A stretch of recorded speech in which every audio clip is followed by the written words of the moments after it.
কথায় বলে যে সন্ত বা ভগবান যখন কাউকে নিমন্ত্রণ করেন তার কাছে যাবার জন্য, যখন নিমন্ত্রণ করছেন তখন আসার ব্যবস্থাটা তিনিই করেন। কিভাবে করেন?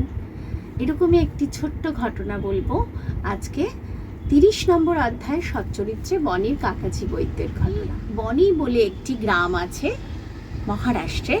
কাকাজি বৈদ্য সেখানকার ওই বনি গ্রামের সপ্তশৃঙ্গী দেবীর পুরোহিত ছিলেন। মানে সপ্তশৃঙ্গী দেবীকে, মা সপ্তশৃঙ্গী দেবী হলেন সাক্ষাৎ মা দুর্গা। সেই মন্দিরের পুরোহিত হলেন এই কাকাজি বৈদ্য। এক সময় কাকাজি বৈদ্যর ওই বনি গ্রামে তার একমাত্র কন্যা সন্তানকে নিয়ে কোনো একটি কারণে তার অশান্তি চলছিল। কাকাজি এবং কাকাজির মেয়েকে এবং তার পুরো পরিবারকে সবাই এক ঘরে করে দেয়। তাতে কাকাজির মনে ভীষণ অশান্তি, কিন্তু মানুষটা ছিলেন ভীষণ ভালো। তো কাকাজি বৈদ্য ভীষণ মনের অশান্তিতে দিন কাটাচ্ছেন, মেয়ের জন্য অঝরে কাঁদছেন আর প্রার্থনা করছেন, মাগো আমাকে এই বিপদ থেকে তুমি রক্ষা করো। তখন একদিন ঘুমের ঘোরে উনি তখন স্বপ্ন দেখছেন যে মা সপ্তশৃঙ্গী দেবী ওনাকে বলছেন, তোর এই মনের অশান্তি দূর হবে, তুই বাবার কাছে যা। শুধু এইটুকু দেখার পরে ওনার ঘুম ভেঙে যায়, উনি আর পুরো স্বপ্নটা দেখতে পারেন না। তখন উনি বাবা বলতে কোন বাবা সে তো বুঝতে পারেননি। তখন উনি চলে গেলেন ওনার মতো করে, উনি আইডিয়া করে চলে গেলেন ত্রম্বকেশ্বর। ত্রম্বকেশ্বর গিয়ে বেশ কিছুদিন থেকে উনি ওখানে ধ্যান করে, ভোরবেলা উঠে জপ করে, পুজো করে কিছুতেই উনি শান্তি পাচ্ছেন না। আবার ত্রম্বকেশ্বর থেকে ফিরে এসেছেন। ফিরে আসার পরে উনি আবার মাকে বলছেন, মা গো আমি তো শান্তি পেলাম না ওখানে গিয়ে। তখন মা আবার স্বপ্নে একদিন দর্শন দিলেন। স্বপ্নে দর্শন দিয়ে বললেন, আরে আমি শিরডি শ্রী সাই বাবার কথা বলেছিলাম, তুই ওখানে যা, ওখানে গেলে তোর সমস্ত সমস্যার সমাধান হবে, মনের শান্তি পাবি। তখন উনি ভাবছেন যে আমি শিরডিতে তো কোনোদিন যাইনি, কিভাবে যাব আমি শিরডি? উনি বসে বসে ভাবছেন যে আমি কিভাবে যাব। এই সময়ে মানে বাবার কি অদ্ভুত যোগ সাদৃশ্য। এই সময় বাবা শ্যামাকে পাঠান সপ্তশৃঙ্গী দেবীর কাছে। কেন পাঠালেন? এক সময় শ্যামা যখন খুব ছোট, সেই সময় শ্যামার খুব জ্বর হয় এবং শ্যামার মা তখন মা সপ্তশৃঙ্গী দেবীর কাছে প্রার্থনা করেন, মাগো আমার সন্তান যদি ভালো হয়ে যায় তাহলে আমি তাকে তোমার চরণে নিয়ে আসবো। তো শ্যামার মা সেই ছেলে ভালো হয়ে যাওয়ার পর, নর্মালি আমরা যেটা করে থাকি আর কি, ছেলে ভালো হয়ে যাওয়ার পর উনি সেই মানসিকটা ভুলে গেলেন।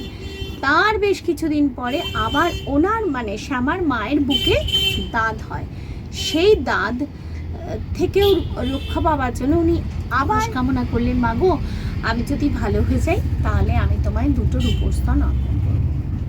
এই বলে উনি তখনও তাই উনি সুস্থ হলেন, কিন্তু উনি সেই নিজের মানসিক পূর্ণ করেননি। এবার উনি যখন চলে যান, মারা যান, সেই সময় উনি ওনার বড় ছেলেকে মানে শ্যামাকে বললেন, আমার এই 2টি মানসিক অপূর্ণ রয়ে গেছে, আমার হয়ে তুমি পুজো দিয়ে দিও মা সপ্তশৃঙ্গী দেবীর কাছে। শ্যামা মাকে আশ্বাস দিয়েছেন, কিন্তু বারবার কোনো মানসিকই পূরণ হচ্ছে না। এরকম করে 30 বছর কেটে যায়। এক সময় এক জ্যোতিষী শিরডি আসেন, বেশ কিছুদিন ছিলেন, মাসখানেক। তো সেই সময় শ্রীমান বুটি সাহেব, কাকা সাহেব দীক্ষিত, ওনাদের যা যা ভবিষ্যৎবাণী করেছিলেন সেগুলি প্রায় প্রত্যেকটাই ফলে যায়। সেই দেখে শ্যামার ভাইও সেখানে গিয়ে পৌঁছয়। সেও যা যা প্রশ্ন করেছিল সেই প্রশ্নের উত্তরে সেই জ্যোতিষী তখন বলেন যে তোমার মাকে মৃত্যুশয্যায় তোমার দাদা, তোমার বড় ভাই যে কথা দিয়েছিলেন সেগুলি একটাও পূরণ করেননি, সেই জন্য মা অসন্তুষ্ট হয়ে তাকে কষ্ট দিচ্ছেন।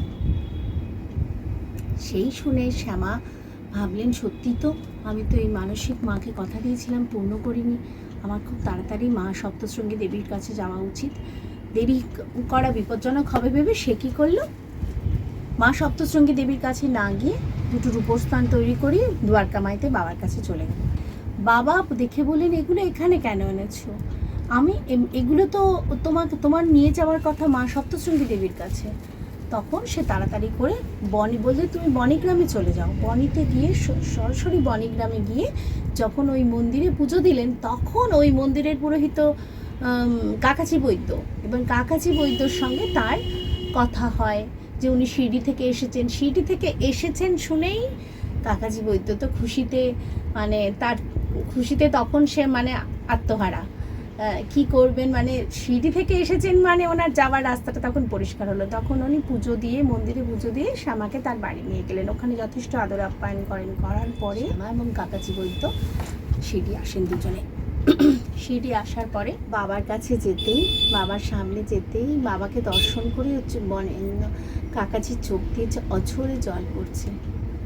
তখন কাকাজি বলছেন যে দর্শনেই এত অপার মহিমা বোধ হচ্ছে, মানে আমি ওনার সাথে কথা বললে, ওনার সঙ্গে কিছুদিন কাটালে না জানি আমার কি মনে হবে। এক মনে হয় নিজের বাবার কাছে এসেছি, চোখ দিয়ে জল পড়ে। এবং সিঁড়ি ছেড়ে আসবার সময়ও ততটাই কষ্ট হয় যতটা নিজের বাপের বাড়ি থেকে যাবার সময় আমাদের কষ্ট হয়। বাবার কাছে সিঁড়ি না গেলে এটা বোঝা খুব মুশকিল।